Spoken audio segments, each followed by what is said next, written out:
Soalnya kalau kita ngomongin di sistem kan, Ya. pasti biasanya kalau semisal ada bos, ada sapi. Podo Mas aku ki yo ngono. Nah, Aku biyen ngono. tau melu kerja wong iki. Yo kok ning ngarep bosku tok Mas Api. Ngono ya Mas.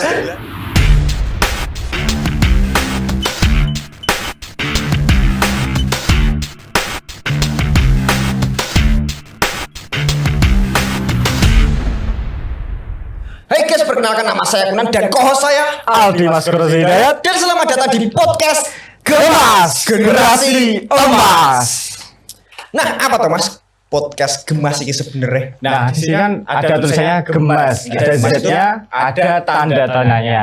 Nah, di sini itu tadi kepanjangannya itu Generasi Emas, yang dimana Generasi Emas ini digadang-gadang ke depannya menjadi perubah bagi bangsa Indonesia. Jadi harapannya generasi sekarang itu menjadi generasi emas Indonesia ke depan ya, Mas. benar. Tapi realitanya Mas, pemuda-pemuda zaman sekarang ini masih banyak sekali yang berhadapan dengan masalahnya masing-masing dan kayak mereka itu kebingungan dan kesusahan menghadapi masalahnya saat ini Mas. Iya, banyak sekali permasalahan yang dialami Dan remaja pada saat ini. Iya, dan salah satu contoh masalahnya adalah tema yang akan kita bahas kali ini yaitu krisis identitas Mas. Iya, krisis identitas. Menurut sampean nih, krisis identitas itu apa tuh Mas?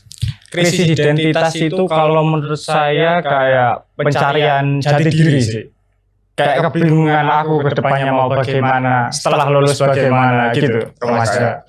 Bingung arahnya mau kemana gitu ya. Benar. Dan hal ini sering sekali dialami sama pemuda-pemuda zaman sekarang, Iya. khususnya untuk para pelajar-pelajar kalau Iya. mau lulus itu mau ke arah kemana gitu Mas. Benar. Nah, untuk membahas tema kita kali ini yaitu krisis identitas, kita sudah mengundang seorang tamu yang cocok untuk kita ajak ngobrol tentang tema ini ya Mas. Iya, karena beliau mempunyai cerita yang sangat menarik. Karena beliau itu dulu konon katanya juga sempat mengalami masalah yang sama, yaitu krisis identitas. Beliau pernah mengalami fase yang tersulit. Sampai-sampai Mas, katanya dia itu pernah mengurung diri Mas. Sampai bertahun-tahun nih katanya. Iya. Tapi Mas, di usia 22 tahun, dia itu berhasil menghadapi masalah ini dan melewati masalah ini.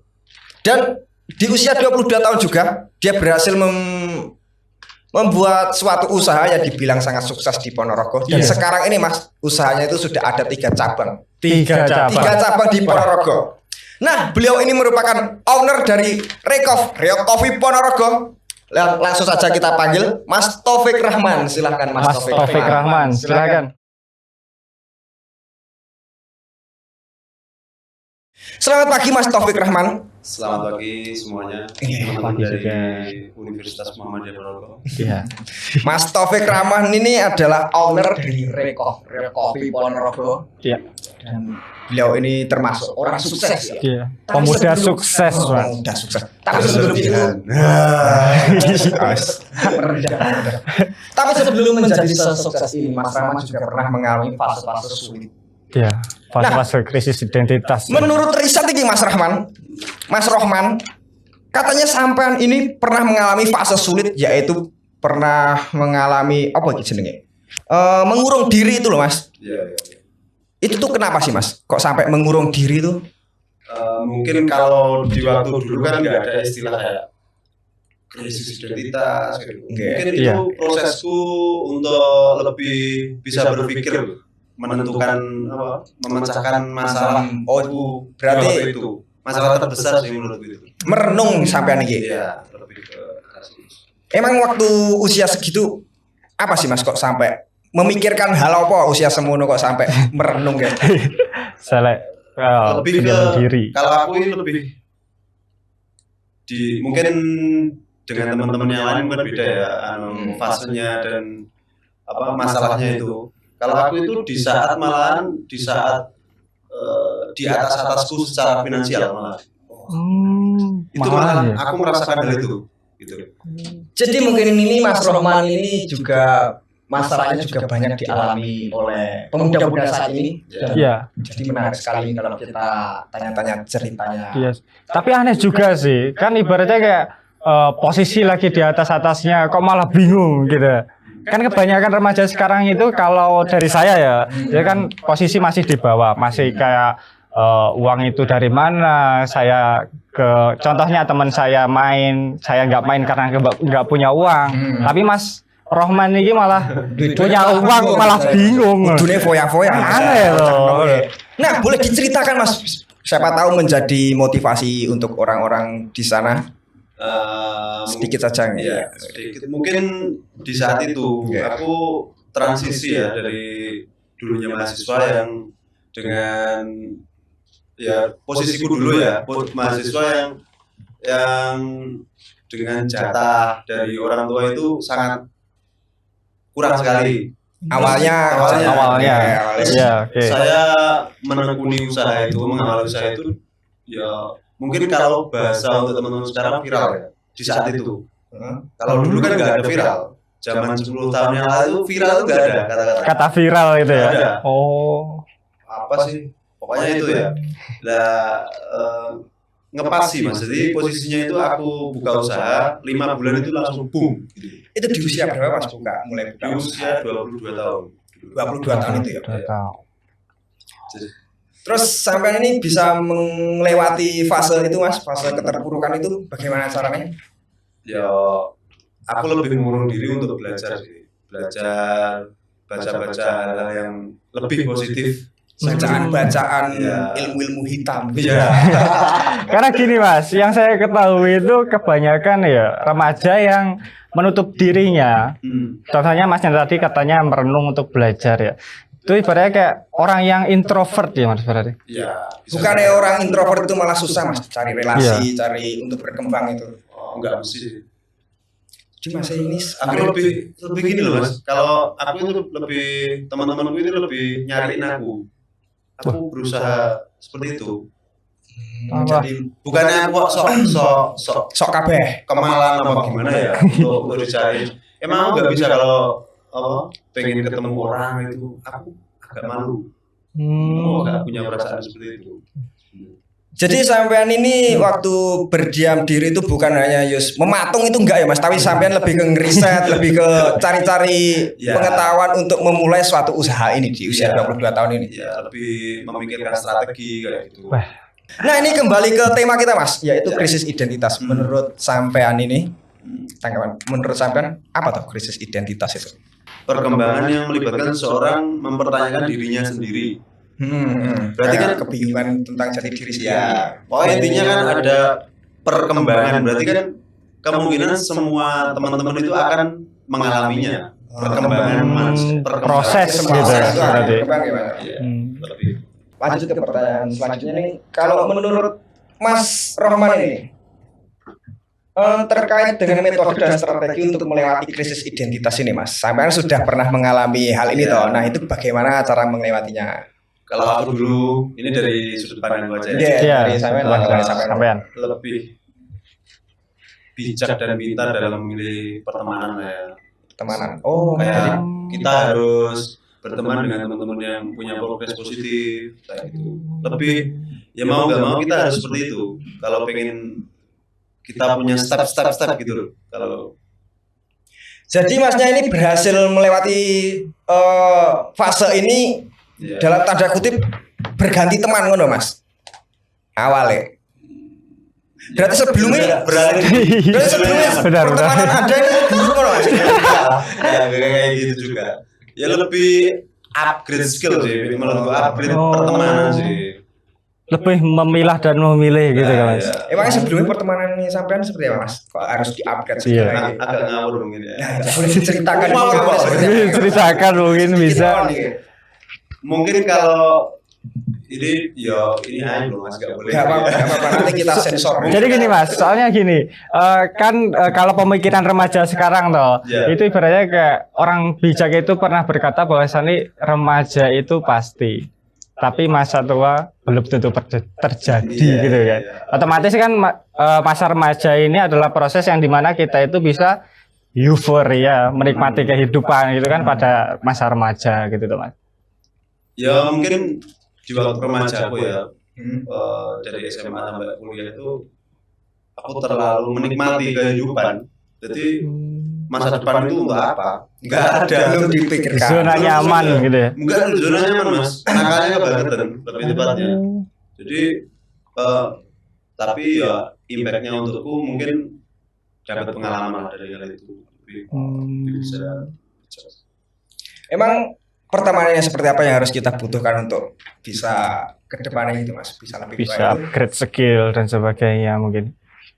Yo, selama teman-temanmu itu mensupport apa yang memikirkan, biasanya kan diskusi, muncul diskusi, terus support sistemnya teman itu untuk kita itu ada gitu ya. Wih, ciri-ciri teman-teman kemungkinan baik ya. Kalau ini Mas, Kalau mematahkan argumen gue, oh berarti kita support apa? Mungkin orang sana terus nih lah.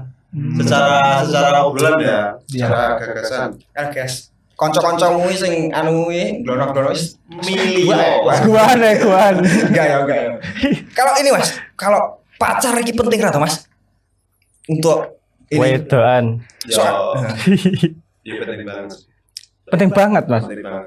gimana Mas? Gimana? Tapi Sebagai support system gitu kan. iya, support system yang yang penting bisa ngarahin kita. Kalau ya itu loh, kalau pengalamanku kalau cari cewek itu jangan terlalu yang manut. Malah ya. Ini menarik ini Mas. Piye? Manut itu kita bebannya di kita semua. Akan seperti itu. Ya lebih ke diskusi. Maksudnya penyeimbang kita kan ya partner hidup kita yang paling utama kan istri ya. Iya. Kalau untuk tantangannya sendiri Mas dalam fase melewati krisis identitas atau fase yang pernah sampai lewati itu, Ya. tantangannya apa saja Mas? Boleh diceritakan? Oh. Kalau dari sudut pandang sekarang yo sebenarnya tak guyu sih ya. Kok iso kayak gitu. Iya. Kalau dulu itu lebih ke mindurnya pol-polan Mas aku. Jadi perlu untuk recovery hal itu loh dari posisi itu perlu waktu lama. Itu ya hampir 3 tahun itu. 3 tahun. Aku nggak berani ketemu dengan maksudnya teman-teman baru kayak gitu. Jadi proses selama itu 3 tahun ya, Mas. Ya. 3 tahun itu otomatis Anda itu introvert berarti ya. Ya. Mau ketemu orang itu malu. Nah, buat teman-teman yang introvert, gak usah takut ya, berlama-lamalah introvert gitu. Semakin Anda introvert, semakin Anda kedepannya sukses. Tapi juga Nah, itu kan udah menyimak lagi juga. Nah, maksudnya kan ke ibaratnya kayak adakah hal positif atau negatif di antara krisis identitas itu tadi loh. Berarti kayak kalau kalian terlarut-larut di krisis identitas ini tadi, kalian kan otomatis down gitu. Ya di saat krisis identitas itu mau nggak mau jangan cuma main HP kayak gitu. Kita harus juga mengeksekusikan, biasanya kan anak-anak muda kan pasti ada ide. Aku pengen gawe kayak. Ya sebisanya kamu juga harus mengeksekusi sesuatu itu, Oh, gagasanmu itu. Lah kamu krisis identitas cuma belajar moco, wah nggak bisa. Harus harus terbagi lah antara kita mencari referensi dengan mengeluarkannya, eksekusinya. Kelemahannya mungkin teman-teman sekarang itu ya, kebanyakan referensi, ya. sangat minim banget eksekusi. Itu. contoh referensi kebanyakan itu seperti apa? Ya lebih fokusnya contoh kalau dari Mas Gunan ya, kan pasti bacaannya mungkin tentang kreator ya, tentang industri kreatif, tentang konten kreator, kan gitu terus Mas. Nah tapi kadang mungkin sampean pernah juga ngerasain, aku kurang eksekusi. Oh, terlalu banyak pilihan Ya. Berarti itu tadi masuknya ke media sosial ya, Mas. Ya. Oh, berarti media sosial itu berpengaruh ya berarti. Menurut Sangat berpengaruh sekali. Tapi tergantung cara kita memanfaatkannya. kalau melihat yang zaman sekarang Mas, media sosial itu Iya. pengaruhnya seperti apa? Kalau dari era sekarang itu mungkin kalau menurutku lebih positif sih ya. Soalnya media sosial itu kalau dari sudut pandangku sekarang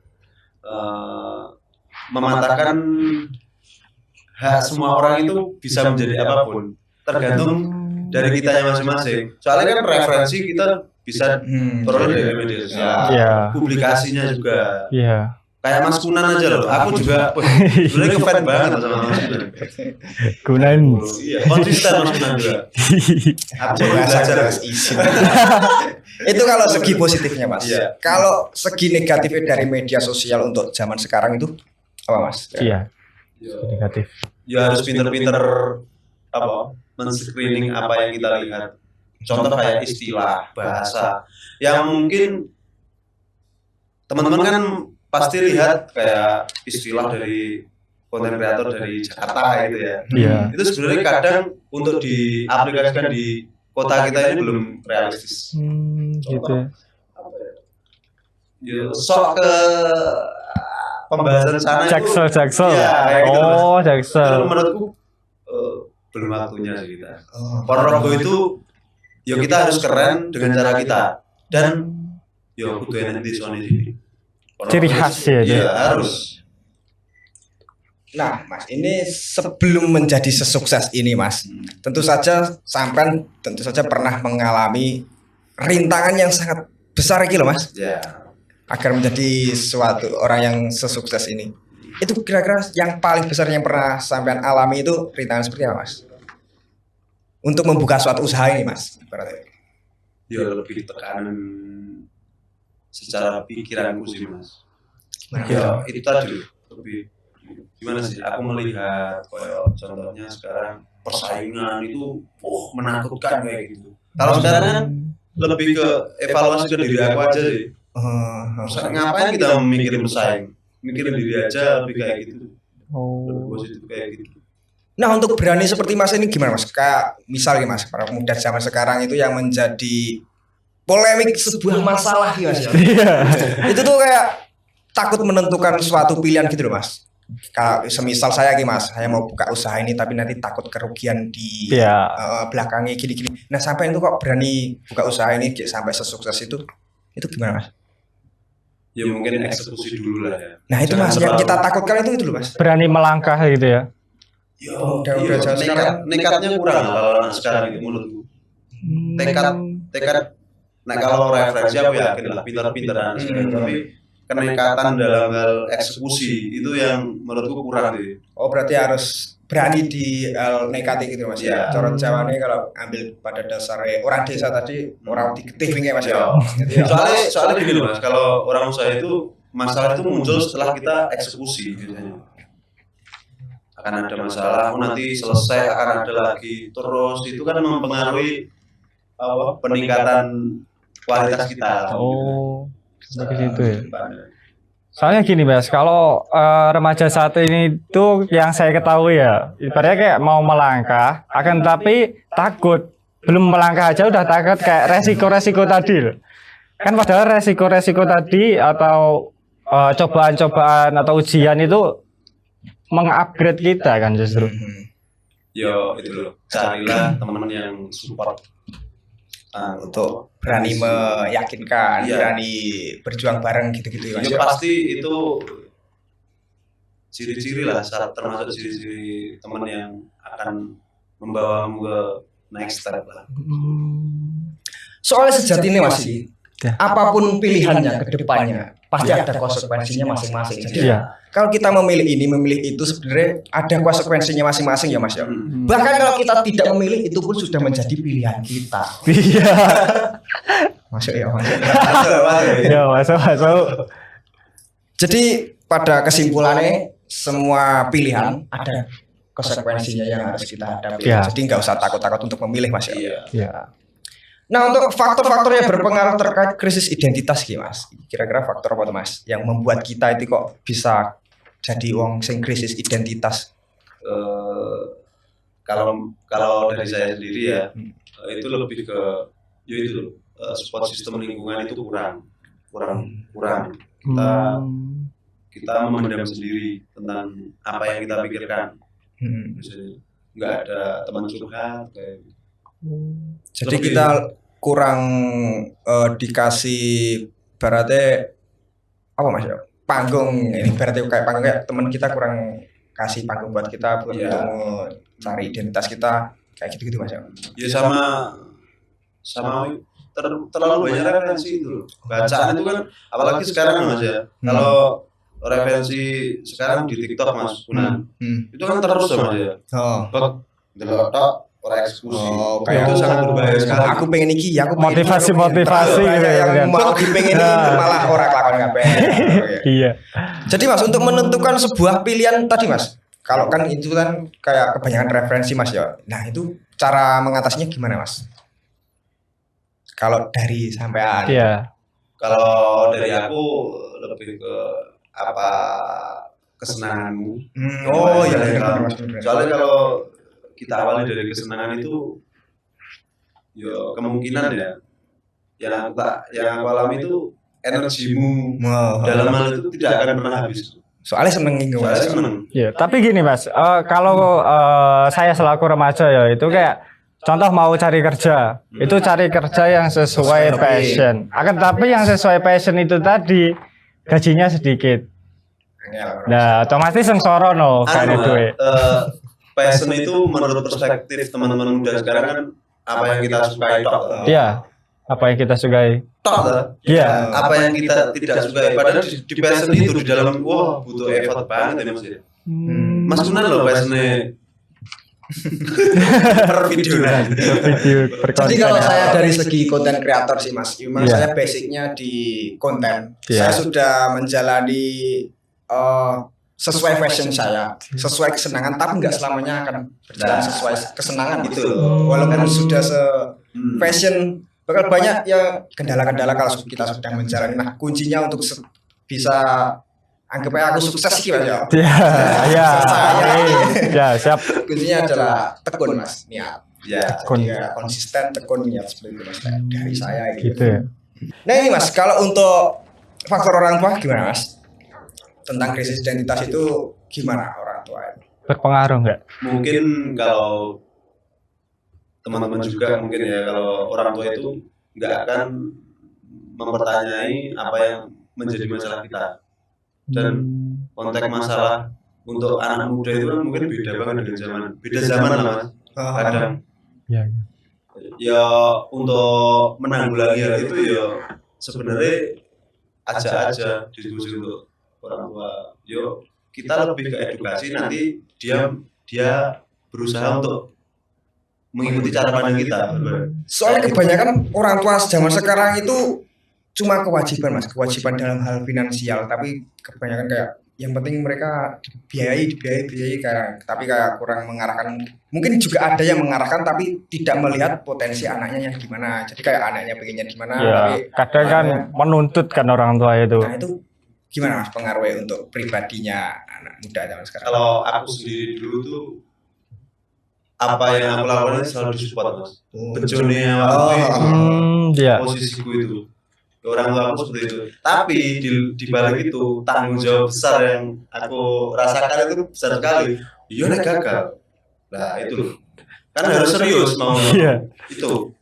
Kalau untuk Mas orang tuanya gimana ya Mas? Kalau dari segi orang tua saya itu ya flawless sih berarti. Apa ya Mas? Flawless sih berarti mengikuti pengennya anak. Nah, support berarti, gitu, Mas, ya. support. supportnya bagus lah. Ya support. Tapi kan terkadang saya itu mendengarkan cerita dari teman-teman saya juga, Mas. Padahal kayak orang tuanya menuntut nanti kamu sekolah di sini, ke sini, goal gitu loh. Nah, akan tapi contoh orang tuanya pengen anaknya jadi TNI, akan tapi anaknya itu suka futsal, gitu.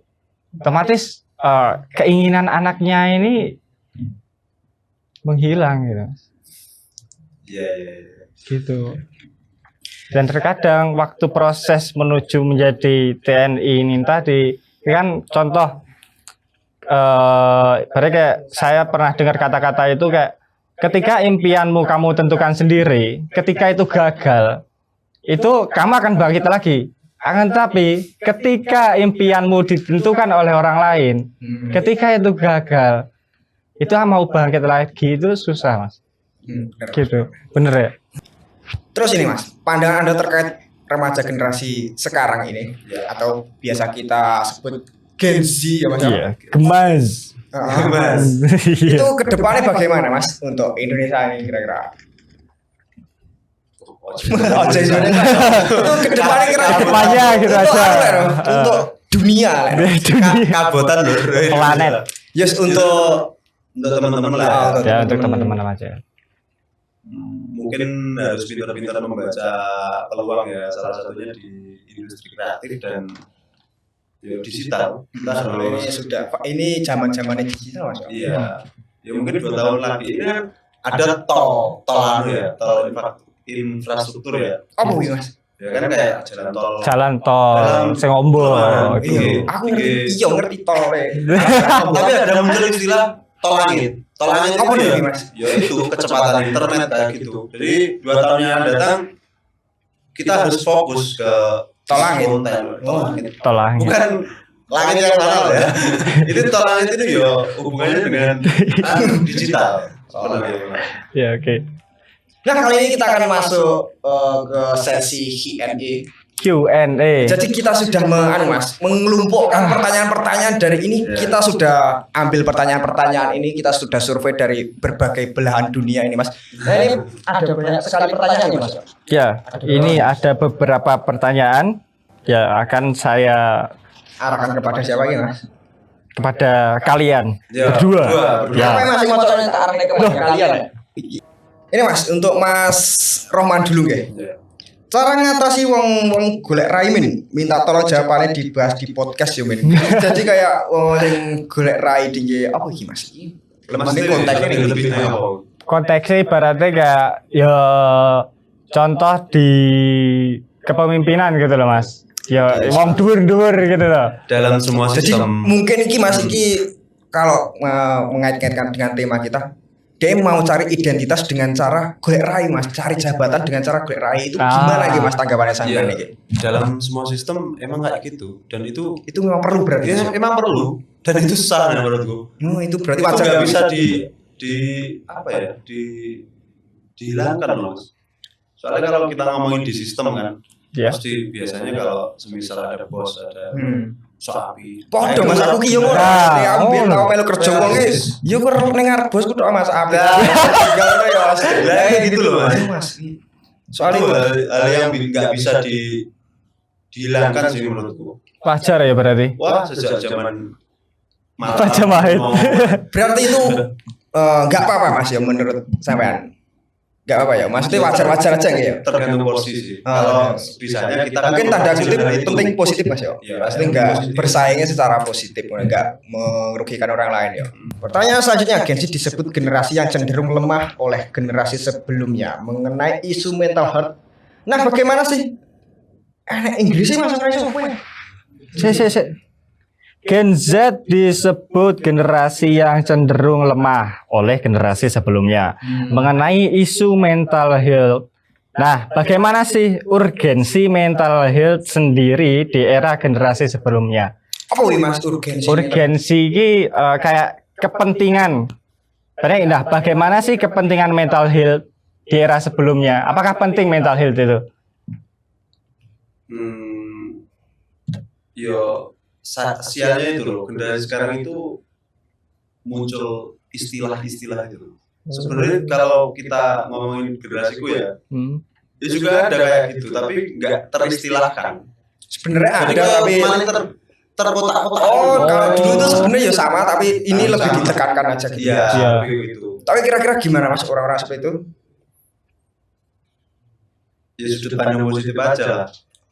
Sebenarnya kalau dari saya sih Mas orang-orang seperti itu harus apa ya Mas? Berubah sih Mas, nggak boleh kayak gitu Mas. Soalnya memang kehidupan ini memang keras. Mas. Iya, tapi kan juga proses juga Mas. Nggak iso Mas, iki pokok kudu Mas wong nggih. Jadi kayak proses apa ya? Soalnya gini Mas, kadang ini saya pernah mengalami kayak apa ya? Dari dasar ya, dari sesimpel ya mood ngono Mas ya kayak orang mood terus Iya. semuanya nggak mau dilakukan padahal kan cuma mood Mas ya. Iya. Kalau orang dulu-dulu Mas mbok arep mutar pengen butuhe kan butuh kan Mas ya Betul, tetap betul. dilakukan ngono kuwi. Kan bedanya mungkin dulu sama sekarang itu Mas. Iya. Itu kayak waduh kurang Mas ya. Maksudnya kayak perlu dirubah kayak kita perlu juga kayak bercermin di dulu gitu Mas ya untuk agar menjadi pribadi yang kuat gitu Mas ya. Ya mungkin itu secara referensi teman-teman itu bagus lah, pinter tapi itu loh, eksekusinya kurang. Kalau dari sudut pandang teman-teman zaman dulu Mas, kita melihat. Tapi nggak semua teman-teman itu gitu. Oke lah, jadi kesimpulan podcast pada kali ini yakni krisis identitas itu dari menurut saya itu kayak Ya intinya jangan berlarut-larut pada proses krisis identitas. Karena apa? Ketika kita berlarut-larut di proses krisis identitas, kita akan terhanyut, mengikuti arus, dan terbuang. Dari Masnya, kira-kira kesimpulan dari podcast hari ini? Jangan terlalu mendramatisir masalahmu. Masalahmu itu adalah proses. Nah, hidup ini tentang memperbesar peluang untuk maju ke depan. Jadi selama apa yang kamu lakuin itu bisa kamu akan patahkan, maksudnya akan terlewati, peluangmu semakin akan besar ke depannya. Kunci, kamu udah memegang kunci tapi kamu kalah kan, wah sangat Rugi. Kalau dari saya, untuk teman-teman di luar sana, jangan takut untuk menghadapi semua masalah karena kita memiliki Allah. Jadi kita juga tidak perlu memikirkan duniawi, kita juga harus perlu memikirkan akhirat ya, yang berarti pertama. spiritual. Jadi kita itu harus apa? Harus sholat.